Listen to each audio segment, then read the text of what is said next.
Rest of that, this is where I'm at. Now what we're going to do is we're actually going to run back and grab that set of armor. And like I said, since I have... Oh, almost died there. You see that? You see that? Don't do that. That's death. It's going to be the brigade armor, which is what the bandit starts out as, which is actually a very good light armor setup. Not to mention you also get the shield, which we're probably going to use later to enter Blighttown, which is one of the reasons I decided that I should retrace my steps. Also, as stated earlier in the last video, what I'm going to do is make my way back to Firelink Shrine and grab a couple items that I definitely should have grabbed in the beginning, but it seems that I was just flustered and lost my train of thought. And it actually looks like I might be able to make these guys back without dying. So looks like the Prepare to Die edition doesn't include my gameplays until later, when I get stomped on multiple times. Alright, so we're going to go back up to where we need to go. Now you notice right there it says unable to wield this weapon proficiently with present stats, and you hit OK. Press the A button and press X again and you'll be able to check why, and it's because my dexterity is not high enough. I need 2 more dexterity in order to use this, which means I need to level up a little bit, at least 2 more levels in order to use it. So you go back with the trusty mace and you'll be good. The Black Knights, the Knights of Lord Gwyn, sometimes these guys are extremely hard, especially for new players. They hit really hard, they're pretty relentless. And that's the shield that I was telling you guys about that I was going to grab. There's the Black Knight. We're actually going to take him to an area where it's a little easier to fight him. Actually, I'm going to get technical about it. We can fight him right here, and if he falls off the ledge, he gets automatic drops. Oh, this could be death. Circle around for the backstab. I know, I'm a scumbag. It happens. But guess what? He's dead, and I got his weapon and his chunk, and as you can see, the red tearstone ring is activated. That's what it looks like when your health is really low, as in 10 hit points. It'll activate. Obviously it activates after that as well. Estus heals you up that much with a +1. It's considerably more, but the heal that the Cleric has obviously helps you out as well. It basically gives you an extra 5 flasks in the very beginning, and since you can't kindle, it's one of the best things that you could possibly go with besides extra damage from a pyromancy, which doesn't work against the Black Knights because they are 95% resistant to fire magic. So that's one of the reasons why I also like starting out with the Cleric. It's just a smarter way to go about it. Extra health in the beginning can get you a lot farther than a little extra damage, especially since you're not going to land the fireballs every time. From here you can drop down and pick up the leather armor, the longbow, and some feather arrows from the class that starts out as a hunter. I'll probably end up showing you what those are going to be helpful for later. But until then, I'm actually going to run backwards through the Darkroot Garden and up into the Undead Parish, and I'm going to show you why, because this is how I also unlock a lot of my shortcuts right away. These guys you want to be able to kill right away. If not, they basically run away and bury themselves. At least that's what it looks like that they're trying to do, or they're casting some type of voodoo magic and disappearing. But right there's Twinkling Titanite, which upgrades special weapons and armor, and Large Titanite, which upgrades normal weapons and armor. You're going to need those things later on. As I told you before, upgrading your gear is a lot more important than upgrading your character. So basically at this point what we're going to do... Oh, by the way, hitting Y two-hand your weapon, which basically significantly increases the amount of damage that you do, along with the stun locking ability that you have. And I'll go over that later. The tree ents, you basically want to just run past them right away. It's going to take forever to kill them. But you do definitely want to come back and farm them, and I'm going to show you why in a few minutes. Here's a Titanite demon, once again. Too overpowered for my level right now. Just run right past him. He's pretty much a scumbag unless if you have upgraded equipment to deal with him. Here's Andre of Astora. one of the blacksmiths you're gonna use quite frequently, considering he's gonna be the guy to upgrade your weapons to the max potential that they have. Here's another bonfire. Right there, straight through, is Zen's Fortress. We're actually gonna go talk to the onion in a pickle, which is what my girlfriend refers to him as, because he looks like an onion and he's in a pickle. He's got a pretty terrible scenario going on. He doesn't know what to do. He's a great adventurer, but he gets lost in his ways quite often. If you have a cleric character or a cleric that's going to want to do any type of faith build, he has a pretty good miracle that you're going to need, so following his story is a pretty good scenario. Not to mention the ending of his story is quite epic. I'm going to skip right past it. He mumbles a couple of things, and then mentions that he came up against the wall that won't budge. He mentions that he's in a pickle, which is why he's referred to as the onion in a pickle, because he looks like an onion, and he's in a pickle. So anyway, back on to where I'm going. I'm going to head back onto the bonfire here, and head back up in the reverse way that you're supposed to enter this area, which can be really tricky, because normally the area introduces you to enemies that are a little tough, and then, you know, they get tougher as you go on. But I guess I like to do things the hard way.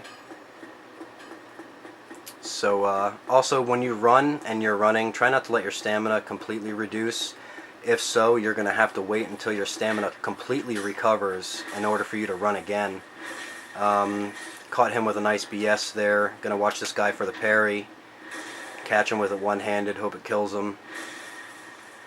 And it does. Oh, and he dropped a long sword, which is honestly one of my favorite weapons to start out with. Oh, but as of right now, we're just gonna kill people with my start-out weapon, because not everybody's going to be getting the long sword off the first shot like that. So up here, there's a, I believe it's pronounced Bernike, or Benike, I don't know. You can actually parry these guys. You cannot get a riposte off of them, mainly because of their size, I imagine, but you can still whack away at them. It's kind of like whack-a-mole, but there's no holes. So you just keep hitting him. Make sure you take his back as often as you can, so then that way he can't really do damage to you. If he hits you with that mace that's like 4 times my mace, it'll hurt. He always drops, oh, a Titanite shard, and looks like I got steel leggings too. Looks like I'm getting lucky in this game. Dark Souls must love me. This body right here has a Firekeeper soul. Bang, there's your second one. And this right here opens up a shortcut, which now I'm going to be able to go back and get everything from Firelink Shrine that I screwed up in the first video and didn't grab. Basically, this area right now opens up a shortcut to an area which saves you considerable amount of time in your efforts to try to go through the area without the Lord Vessel. Run up here and grab that soul, worth more than the first soul that you got. And then you run down here. Once again, there's Petrus, our scumbag cleric. And we're going to run through here, pick up those humanity. We're going to end up using them later.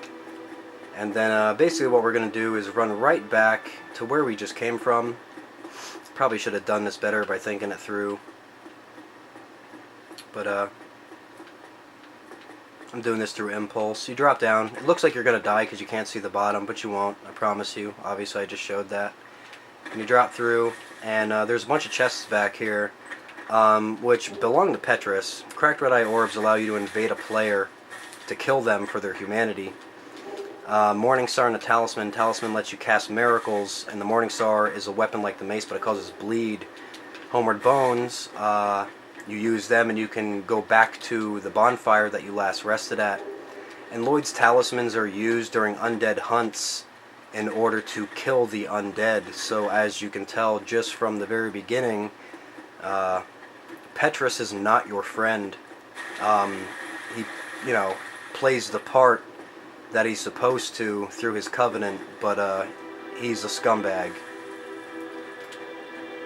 Rest here, level up a little bit here. We needed 2 more dexterity, so we'll put 2 on there. Endurance is always a safe bet, as long as, as well as vitality. You always want to be able to level those up. The more health you have and the more stamina you have, the better you're going to do. Yeah, from here, we'll actually not go to Blighttown right away like I planned. We'll actually do that in maybe the next video or after that. Just want to make sure I grabbed everything else that I need. No, I didn't. There's some fire bombs here that you can pick up. The reason I keep forgetting about this is I actually had to do, this is the second time I'm doing the video. I ended up running out of memory, and I had to start all over. And I have multiple characters that I play with and that I have, so I normally forget a lot of the times what character needs to do what, like the frame rate right there. But you take this back here, you can reinforce your Estus Flask again to give it +2. That's practically almost a full heal at this point. After the red Tearstone ring activates, you can pretty much use that and heal up all the way. Here is normally where people first go, which is where you're supposed to go. You see a couple hollows, and I missed the riposte there, but definitely got the parry. I definitely don't like these guys. In the very beginning, they can do serious amounts of damage, but as long as you know their moveset, you'll be able to take care of them quite swiftly. One of the main problems that most players have is they don't fight the enemies enough to know their moveset, and that's when things get really tricky. Basically, what it comes down to is there's enemies that you know will do very specific things. Oh, I definitely plan on being very aggressive. Basically, through almost any gameplay, I always try to be the aggressor. I always try to set the tone for the enemies to have to fight on my standard. And now, as you'll notice, my bloodstain right here with the green, once again, I blew that parry, or riposte, and I don't know why. But, make sure we get this one, huh? So your bloodstain, as you can see right there, the actual blood mark, other people will be able to see that in your world, but as soon as you touch that, you recover and you gain everything back that you lost, including which is your souls and your humanity. So it's very important to grab that stuff and get it right away, because if you die before picking it up, you lose everything that was there. So let's try not to fall this time. I'm going to walk instead of run. You know, safety first, right? That's a Ring of Sacrifice that you pick up. There's really only one real scenario where you absolutely need the Ring of Sacrifice, and that's a pretty nice roll BS right there. And that's when you actually go fight one of the last lords to collect their souls for the end of the game. But it's always good to pick it up right away, just in case if you don't want to lose anything. For instance, if I would die, and I would be able to put on that Ring of Sacrifice and try to make it back to my body. Even if I didn't make it back to my body, that Ring of Sacrifice would still make sure that I don't lose anything. Oh my god, and I'm terrible at parrying right now. Oh yeah, there was that long attack that they hardly ever do, but he got me with it. Scumbag. Alright, so save my Estus, I'm going to heal up here. And as you can tell, I'm just about fully healed. And I'm going to pick up that soul here.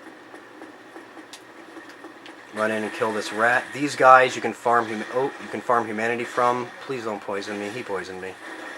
Alright, so poison is very tough to deal with at an early stage of the game. So right now you're on a clock. You got to make it back to a bonfire before the poison kills you, or if you don't have enough health, you will die. As you can see, my health is being diminished at a very quick rate. Probably a rate that would normally kill, average players. But basically what I'm going to try to do now is just run through this area to get to the next bonfire quick, so then that way the effects of it will wear off. One of the things you're going to see is one of the dragons I've actually never taken the opportunity to kill. Yeah, the red drake. I'm sorry, he's actually not a dragon. But either... Oh, this could be it. This could be it. Here's the next bonfire that you would want to rest at. Oh,